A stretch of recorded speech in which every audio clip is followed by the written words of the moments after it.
Interestingly enough, the Egyptians also used a special material, dolomite, on the inner sides of the pyramid.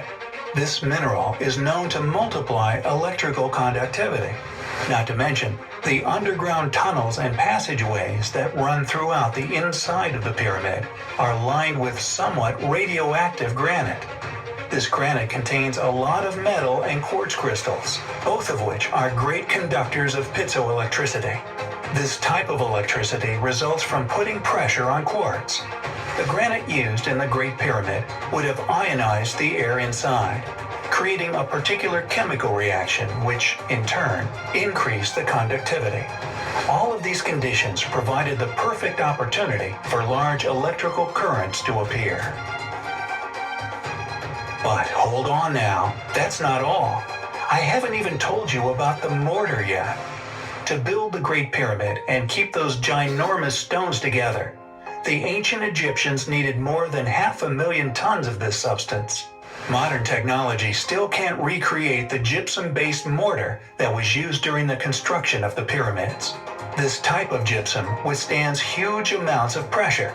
So this may sound bizarre, but the mortar holding them together is, in fact, stronger than the blocks of the pyramid themselves. Oh, and we can't forget about the sarcophagi that have been found inside the pyramid. For many years, researchers believed that these gigantic granite boxes were basically elaborate coffins for pharaohs. But these things were huge. They weighed at least 10 tons. One sarcophagus was so incredibly heavy that it was absolutely impossible to carry it through the narrow entrances and tunnels. It can only mean one thing. Somebody measured wrong? No. It means that these boxes were originally built into the insides of the pyramid. The fact that their surface is absolutely flat, with variations within 10,000ths of an inch, only backs up that claim. Plus, these coffins were just way too big for human beings, even if they were great and powerful pharaohs. In 1993, an inaccessible secret room was uncovered beneath the Great Pyramid.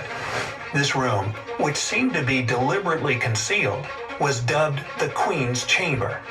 In 2011, thanks to more developed technologies, it became possible to explore the room with the help of a remote camera. What do you think they caught a glimpse of? The mummy of a queen? The solidly sealed secret chamber contained copper wire. Yep, and carefully crafted at that. There was also something resembling instructions, accompanied by wiring diagrams drawn on the floor. So, if the conditions were right, keeping copper pieces in a windowless sealed room could result in a powerful release of electromagnetic energy. Granite, limestone, dolomite, copper. All materials that are especially efficient at conducting electricity. But it must be some sort of coincidence, right? Maybe those were just the only materials they had around when they were building the pyramids. Well, what do you think about the fact that most of the pyramids were built on top of perfect power generators, underground rivers? It's a proven fact that thousands of years ago, the Nile passed right through the area where the Great Pyramid stands. And if the water was indeed the source of power, the picture keeps getting clearer and clearer. You see, there's this thing called capillary action, or the capillary effect. It's the ability of water, or any other liquid for that matter, to flow upward into super narrow spaces, completely ignoring the pull of gravity.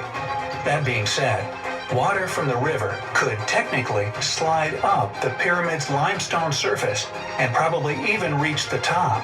Its movement would cause vibration strong enough for the quartz inside the pyramid to create piezoelectricity. Remember, it's that type of electricity created by putting stress or pressure on quartz. This would generate a lot of electromagnetic energy that would move up all the way to the top of the pyramid. And at the top of the Great Pyramid of Giza, there used to be a capstone made entirely of gold. It forwarded a path to transfer negative ions, those are atoms with an electrical charge, to the ionosphere, the layer of the Earth's atmosphere that contains a ton of said atoms. And that's how an electric current of immense power was produced. Okay, great, but what was it used for? Well, ancient Egyptians weren't exactly using electric toothbrushes or anything. Some recent carvings depicting Egyptians carrying something that looks eerily similar to a light bulb. Hey, just check out the carvings in the Hathor Temple.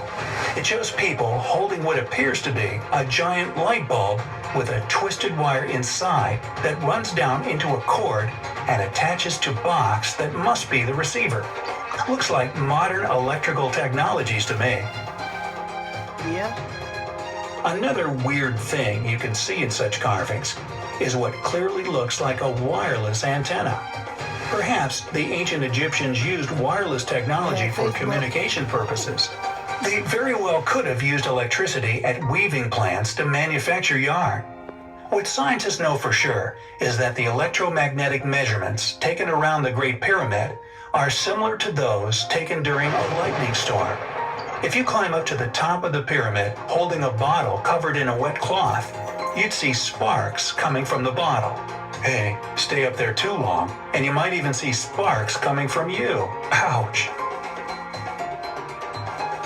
Of course, there are still so many questions to be answered, and that's why research continues. But the power plant theory perfectly explains some bizarre phenomena that has been bothering historians and researchers for decades. It is just a theory, though. So, what do you think? Do you believe that pyramids could be something absolutely different from what we took them for? Tell us your theories in the comments below. And if you love mysteries and secrets,